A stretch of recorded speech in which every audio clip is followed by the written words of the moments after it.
जो फैसला आया हम उससे मुतमईन नहीं हैं और हमारा मानना यह है कि ये कॉन्स्टिट्यूशनल मेजॉरिटी जो लोग कह रहे हैं, अब कॉन्स्टिट्यूशनल मोरालिटी की आज जीत हुई है और मेजॉरिटी मोरालिटी की कामयाबी हुई है। इसमें कोई दो राय नहीं है कि कश्मीर हमेशा से भारत का एक अटूट हिस्सा रहा है। बट अटूट हिस्सा जब हम कहते हैं तो उसका जो रिलेशनशिप है यूनियन से, उसको तो आप डिनाई नहीं कर सकेंगे।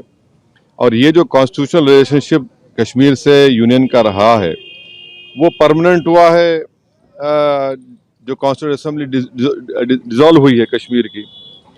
और दूसरी बात यह है कि किसी एक सेमिनार में चीफ जस्टिस ऑफ इंडिया ने कहा है, मैं अंग्रेजी में पढ़ देता हूं, कि public deliberation will always be a threat to those who achieve power in his absence.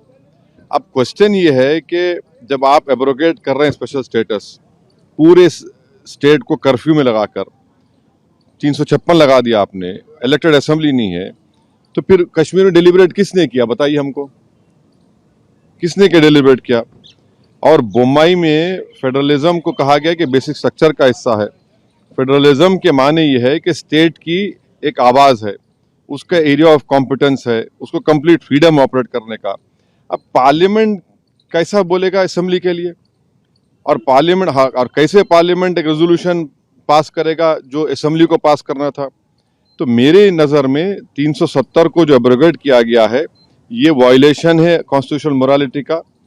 और जो एब्रोगेशन, बाइफर्केशन और डाउनग्रेडिंग हुआ है एक स्टेट के यूनियन टेरिटरी का, ये तो बहुत बड़ा धोखा हुआ है जो हमने कश्मीर के अवाम को वादा किया था।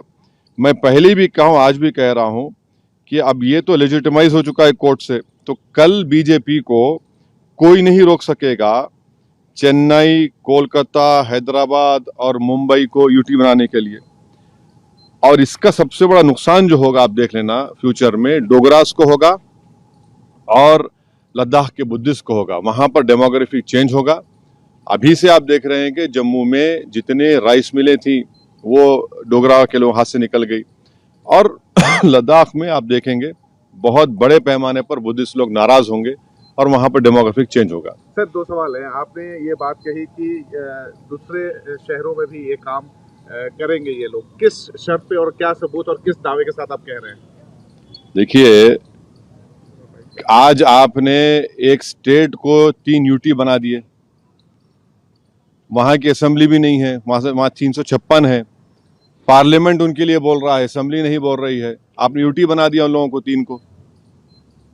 अब आज का जो ऑर्डर आया है सुप्रीम कोर्ट ने, सीजीआई और सुप्रीम कोर्ट ने कहा है कि अर्लीस्ट आप रेस्टोर करिए। अर्लीस्ट का मतलब क्या है? जैसा कि सुप्रीम कोर्ट ने कहा कि 30 सितंबर की तारीख दी कि चुनाव करा दीजिए, अब अर्लीस्ट का मतलब क्या है? और लद्दाख के यूटी को उन्होंने अपहेल्ड किया है। अब वो लद्दाख में क्या पावर्स है बताइए? पहले तो भी काउंसिल में कुछ पावर से, अब तो एलजी डिसाइड करता है बजट उनका। तो ये आप कल किसी को भी करेंगे, आपको जरूरत ही नहीं है 356 लगाने की। आप कहेंगे कि भाई चलो ये लॉ एंड ऑर्डर मसला है और इन चारों को यूटी बना दो, तो खतरा है वो, उस खतरे से कोई इनकार नहीं कर सकता।